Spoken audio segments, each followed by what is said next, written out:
मैं doctor Pappuram Kohli, associate professor, राजकीय महाविद्यालय लालसोट। प्रिय विद्यार्थियों, आज हम लोग जापान में द्वितीय विश्व युद्ध से पहले मंत्रिमंडल की स्थिति, नवीन संविधान में मंत्रिमंडल का संगठन, जापानी कैबिनेट का कार्यकाल, कैबिनेट की कार्यप्रणाली, कैबिनेट की शक्तियाँ और उसके कार्य, साथ ही कैबिनेट की विशेषताओं का अध्ययन करेंगे। कैबिनेट जापान की एक अति पुरानी संस्था है जिसका निर्माण 1885 में किया गया। सन 1885 में प्रिंस ईटो ने पहली कैबिनेट गठित की थी जिसमें सरकार के 9 विभाग थे तथा प्रत्येक विभाग एक राज्य मंत्री के अधीन रखा गया। मेजी संविधान के अनुच्छेद 85 में केवल इतना ही उल्लेख था कि राज्य के विभिन्न मंत्री होंगे जो सम्राट को परामर्श देंगे और उसके प्रति उत्तरदायी होंगे। इस प्रकार मेजी संविधान के अंतर्गत कैबिनेट प्रशासन की मुख्य संचालन और नीति निर्माता अंग न होकर केवल मंत्रणा देने वाली समिति के समान थी। समस्त कार्यपालिका शक्ति सम्राट में निहित थी और राज्य के मंत्री सम्राट को इस सत्ता के प्रयोग के बारे में सिर्फ परामर्श देते थे। मंत्रियों के लिए यह आवश्यक नहीं था कि वे डाइट के सदस्य हों। डाइट के प्रति उनका कोई उत्तरदायित्व नहीं था। मंत्री व्यक्तिगत रूप से सम्राट के प्रति उत्तरदायी थे और सामूहिक उत्तरदायित्व के सिद्धांत का पूर्ण अभाव था। प्रधानमंत्री के लिए यह आवश्यक नहीं था कि वह प्रतिनिधि सदन के बहुमत दल का नेता हो। प्रधानमंत्री विभिन्न दलों के भीतरी गुटों, धनिक वर्ग तथा सेना की इच्छाओं को ध्यान में रखते हुए अन्य मंत्रियों का चुनाव करता था। द्वितीय महायुद्ध से पूर्व जापान में कैबिनेट की स्थिति अत्यंत दुर्बल थी। हेरल्ड जिंक ने ठीक ही लिखा है कि मेजी संविधान के अंतर्गत कैबिनेट तो थी परंतु कैबिनेट पद्धति की सरकार नहीं थी। कैबिनेट का अपना कोई स्वतंत्र अस्तित्व नहीं था। वह तो केवल परामर्शदाती निकाय था जिसे अनेक दबावों के अधीन रहकर कार्य करना पड़ता था। जापानी कैबिनेट का संगठन। संविधान का 5वां अध्याय कैबिनेट से संबंधित है। देश की संपूर्ण प्रशासकीय शक्ति मंत्रिपरिषद में निहित होगी। मंत्रिपरिषद का अध्यक्ष प्रधानमंत्री होगा और इसके अन्य सदस्यों की नियुक्ति विधि सम्मत अनुसार होगी। प्रधानमंत्री तथा अन्य मंत्री गण असैनिक नागरिक होंगे। मंत्रिपरिषद अपने समस्त प्रशासकीय कार्यों के लिए डाइट के प्रति सामूहिक रूप से उत्तरदायी होगी। डाइट के एक प्रस्ताव द्वारा डाइट के ही सदस्यों में से प्रधानमंत्री के नामांकन के कार्य को डाइट सर्वप्रथम संपादित करेगी।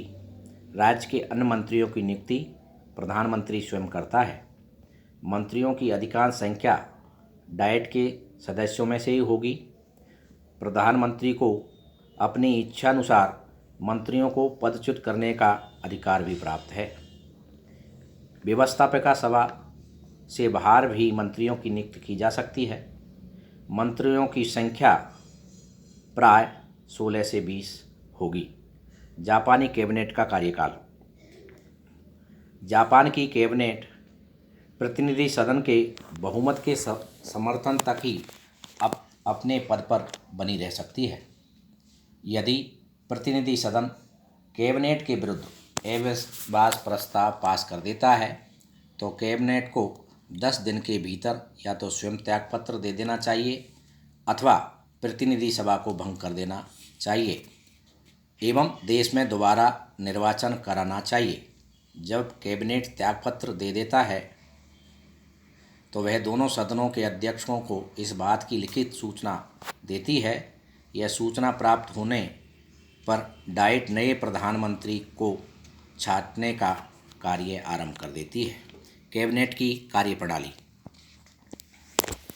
कैबिनेट का अध्यक्ष प्रधानमंत्री होता है और प्रधानमंत्री का कार्यालय ही सरकार का केंद्रीय कार्यालय होता है। इस कार्यालय का मुख्य संचालक कैबिनेट सचिवालय का निर्देशक होता है।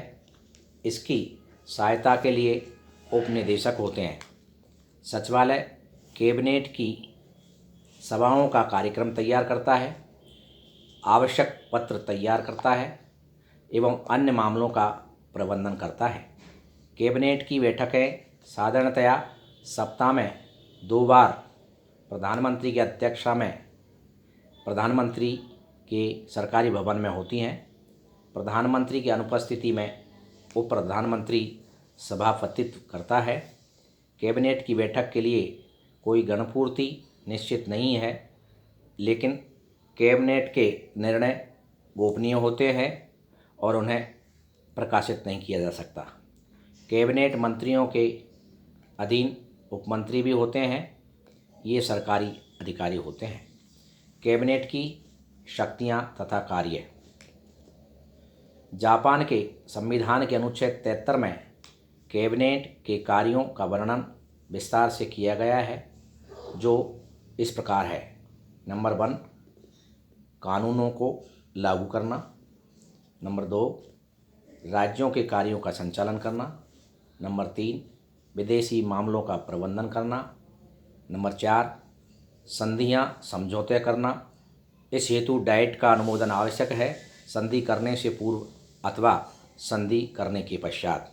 नंबर 5, कानून द्वारा निश्चित स्तर के अनुसार नागरिक सेवा का प्रबंधन करना। नंबर 6, बजट तैयार करना और इसको डाइट के सम्मुख प्रस्तुत करना।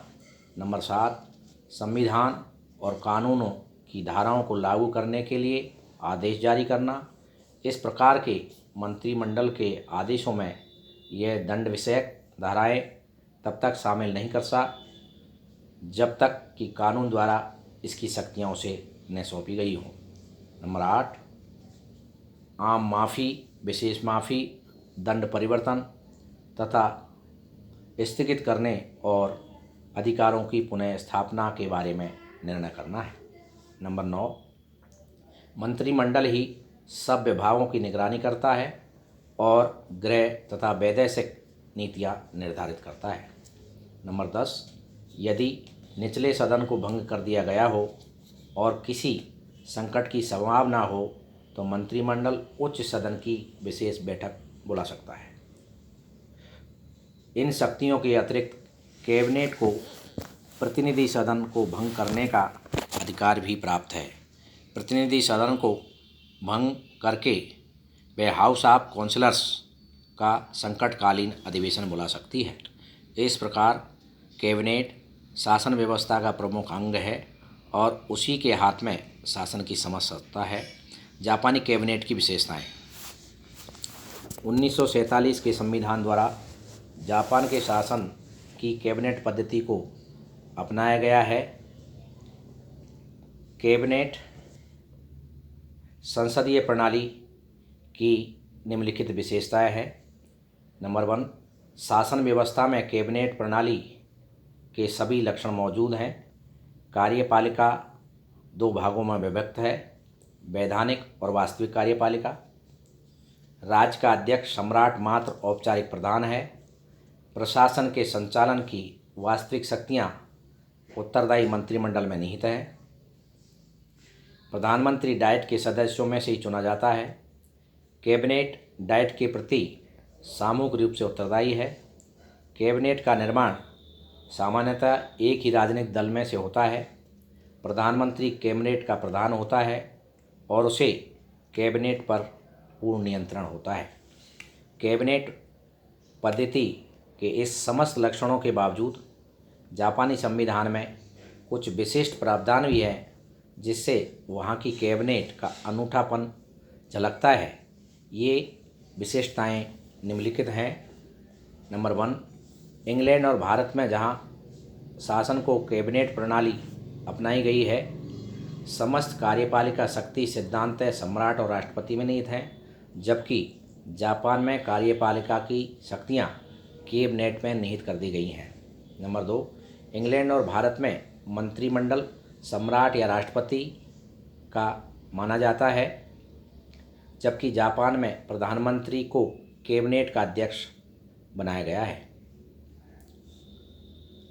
नंबर 3, जापानी संविधान के अनुसार अनुच्छेद 66 के अनुसार प्रधानमंत्री तथा सभी मंत्रियों के लिए मिलीनियम सिविलियन असैनिक होना अनिवार्य है।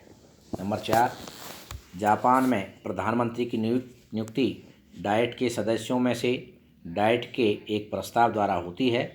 इस प्रकार प्रधानमंत्री के चयन में सम्राट की कोई महत्वपूर्ण भूमिका नहीं होती, उसे डाइट द्वारा नामित व्यक्ति को ही प्रधानमंत्री नियुक्त करना पड़ता है। नंबर 5, इंग्लैंड और भारत में प्रधानमंत्री को अपनी टीम के निर्माण की पूरी छूट है, जबकि जापान के संविधान में प्रधानमंत्री पर 2 प्रतिबंध लगाए गए हैं। सभी मंत्रियों को असैनिक होना चाहिए, अनुच्छेद 66, तथा अधिसंख्यक मंत्री डाइट के सदस्यों में से चुने जाएंगे, अनुच्छेद 68।